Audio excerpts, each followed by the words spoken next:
We're in our final leg of testing on the Primo XL oval ceramic grill, and we thought we'd do it with a tomahawk steak.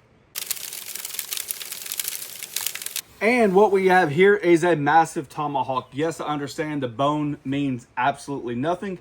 It's more about appearance than it is flavor. I do understand that. This was $16.99 a pound at Costco. So the regular was like $19.99 a pound. So anytime you can find something on sale, I encourage you guys to do it. Anytime you can buy Prime over Choice, I encourage you to do it. If you can afford it, this was cheaper, why not? If you followed me in the past, you know for a fact, I do not like chimichurri sauce. However, somehow, some reason, some way, over the last probably 9 months, I've absolutely loved it. We debuted a homemade version on the Flat Top King, and we did like a chimichurri cowboy style stir fry. And this is the recipe. I'm gonna mimic this recipe. It is on the Flat Top King. I know this is Spell and Spit channel. It's gotta go on one of the channels, you know. But somebody commented on that and said, hey, you use red wine vinegar. Have you used white vinegar? And I was like, white vinegar is typically something I don't have in the pantry. They encouraged me to use it. So I'm gonna make two exactly the same recipes. The only difference is the pink one, or the W, is gonna have the white vinegar. And just to clarify, it's white wine vinegar, not like distilled white vinegar. Mexican oregano, and we're gonna go 3/4 teaspoon, which is just eyeballing half and a half of a half. Half teaspoon of salt. 4 garlic cloves. We're going to run through our garlic press. In the original recipe online, we had a little bit of like red chili or jalapeno in there. We found like it didn't really add that significance. So we put 1/8 of a teaspoon of red pepper. Since we don't have those today, I'm going to up it up to about 1/4. I like the spice. Seems kind of odd, but even somebody commented below, it's strange and it's extremely hard for us to be able to find red chili peppers. Just not something common in our area. Parsley, cilantro, it doesn't matter if you have flat leaf or curly. Some say the curly might be a little bit more potent, a little bit more flavorful. You just got to chop it a little bit more. That won't be a problem. We're looking, what, 1/4 cup each. I'm going to do half and half, so half a cup of each because we're doing 2, and then I'll split them. You'll see. Right on the money. I'm just eyeballing about half and half.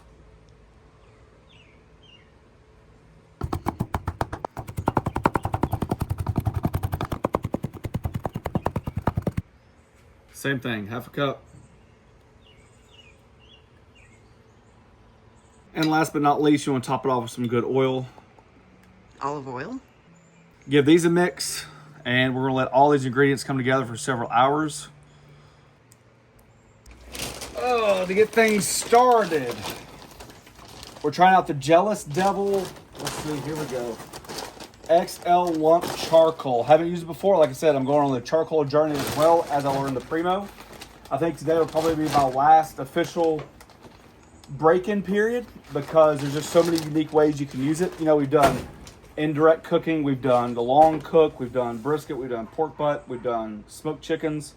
So today's like the direct heat method. I see a lot of people saying it really excels at high heat cooking. People mention pizza a lot. So today we're gonna try this out. I know one thing, I like how easy the bag opens. I can say that. Just a little base. Ooh, that thing is big.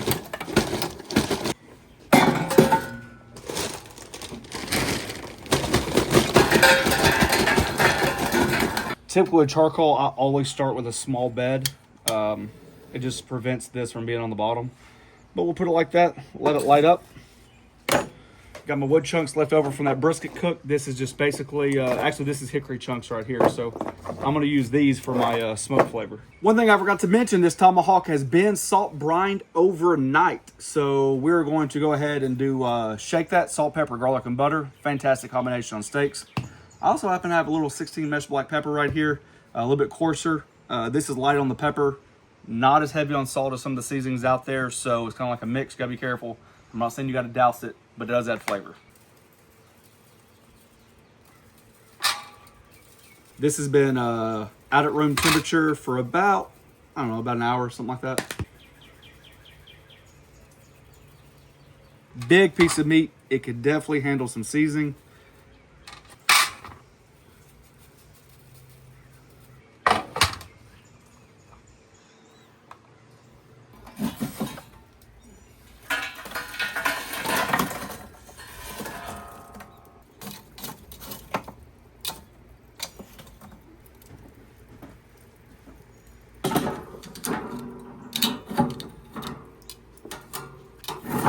You have two options when you do this.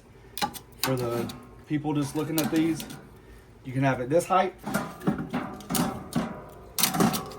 or you can have it that height. So the idea is, this is how I prefer to do my steak. This is an argument over which steak is better or what method is better. I believe truly in the forward sear. I'm gonna sear the steak on both sides, or we'll move it off the heat. I know this thing is super efficient when it comes to holding temp, so we're gonna have to balance that. However, pretty close to once I start searing, I'll probably just start cutting off the vents completely. Ton of residual heat left in here, so I'm not really worried about that. Once we move it over, we'll be able to put our wood chunks down there. I might add one before we even start, so that way it starts getting smoky in there. And as the grill calms down with no vents, that smoke gets trapped, the temperature starts calming down, and it'll bring your steak up to temperature a little bit slower. That's how I like to do it. Alrighty, fire is definitely hot enough, no doubt about it. So what I'm gonna do is just add 2 sticks of wood like this, okay? Might be better right there. As I mentioned, it's been on there for about 2 minutes already, and I've already cut the airflow off. Plenty of residual heat to get that sear, plenty of residual heat.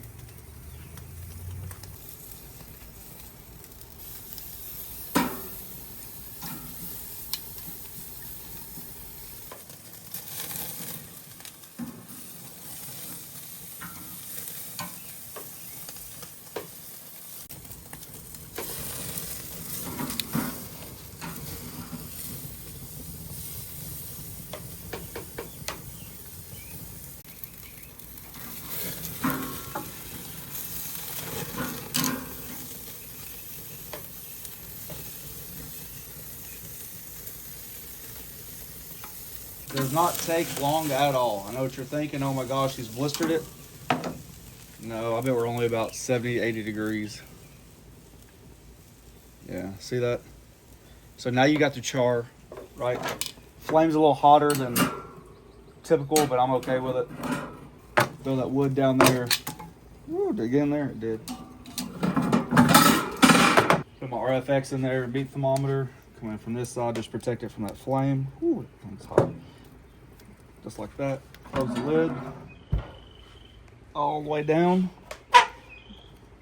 Vents closed on the bottom, vents closed on top. So now we're just looking at our temperatures, and we're just gonna bring it up to about 122 degrees. It's a big, thick piece of meat, and there's gonna be a lot of high temperatures. That means a lot of carryover, right?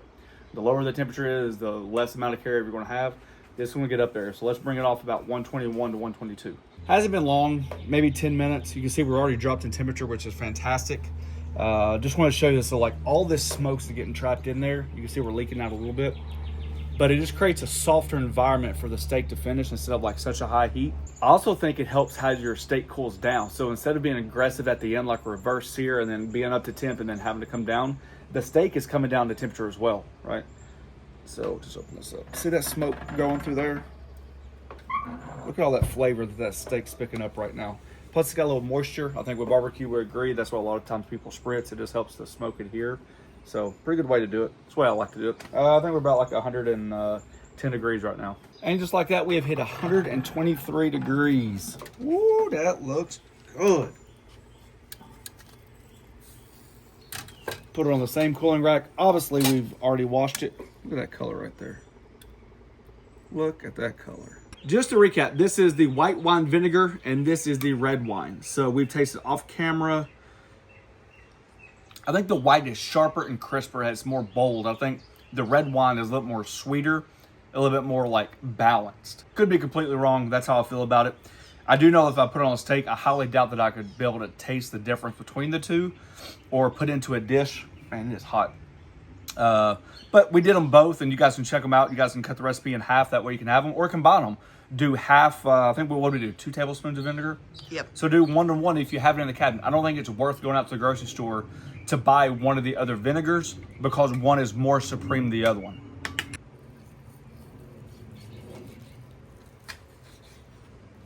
That is a snack and a treat for sure.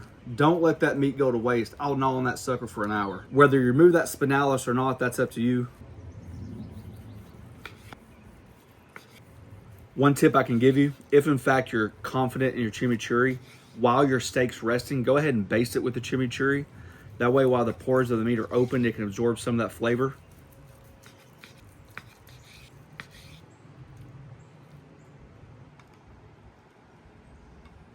All right, steak's cut. I'm just gonna split up in two. One's gonna get red, one's gonna get white.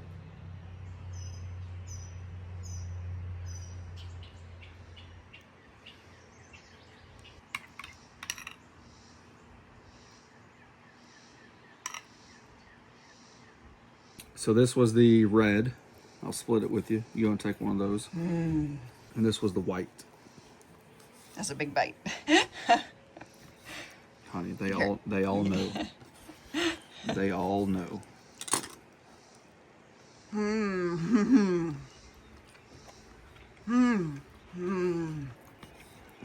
You know, I gotta be honest.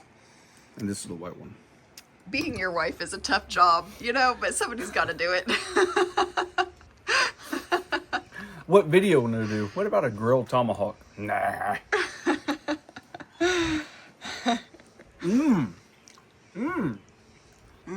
Team white? With the fat? Because it's crisper? Maybe? I think with the steak, like this, maybe team white. I agree. I could be on team white. Do I think it's worth going out there and getting it? Maybe not, but if you already got it, it's $4. Look at it in the grocery store. I think the crispness kind of helps cut through that fat. Well, that's good. It's hard to imagine that this one. It's hard to imagine that I didn't like this. I know. My whole life. All right, that wraps up our little tour of the Primo. Like I said, long, short, open grilled, you name it. Had a blast with it. Maybe we'll throw it some head-to-heads. I got some couple ideas. Somebody even mentioned, since I did a brisket on it the other day, and I was a little bit worried about the smoke consumption because of how much fuel it did not eat up, which means it's very efficient, which is what you guys said it would be. What about like a head-to-head if we did like a brisket on the Primo, a brisket on a pellet grill, and a brisket on a stick burner? And then the problem is, do I use the Primo or do I use my Weber Summit or my Weber kettle, my Weber Kamado? I don't know if I want to do 4, but we might have to. Oh, well, that's the side rant for another show. But there you go. That's fantastic. Grilled tomahawk. That's exactly how I like to do it. You guys see it's perfectly done. The same idea as a reverse sear. I just like to sear mine first. It's called the forward sear, and that's how we like to do our steaks. Thanks for watching. Don't forget to press that subscribe button. Pound the notification. Peace. Pound the notification button. That fat is just so soft. Keep the fat on there. Well, what are you doing? What are you doing?